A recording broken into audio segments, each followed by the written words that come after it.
வார இறுதி நாட்களை முன்னிட்டு இன்று முதல் 3 நாட்களுக்கு 2755 சிறப்பு பேருந்துகள் இயக்கப்படுகின்றன.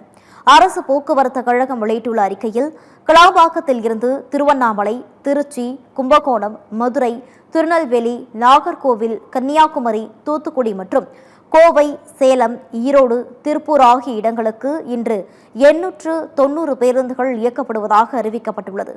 கோயம்பேட்டில் இருந்து திருவண்ணாமலை, நாகை, வேளாங்கண்ணி, ஓசூர், பெங்களூரு ஆகிய இடங்களுக்கு இன்று 110 பேருந்துகளும் நாளை 110 பேருந்துகளும் இயக்கப்பட உள்ளதாக தெரிவிக்கப்பட்டுள்ளது. மேலும் பெங்களூரு, திருப்பூர், ஈரோடு, கோவை ஆகிய இடங்களில் இருந்து பல்வேறு இடங்களுக்கு 200 சிறப்பு பேருந்துகள் இயக்கப்படுகிறது. மாதவரத்தில் இருந்து கள்ளக்குறிச்சி, திருவண்ணாமலை, திருச்சி, கும்பகோணம், வேலூர், ஓசூர், புதுச்சேரி ஆகிய இடங்களுக்கு இன்றும் நாளையும் தலா 800 சிறப்பு பேருந்து வசதி செய்யப்பட்டுள்ளது.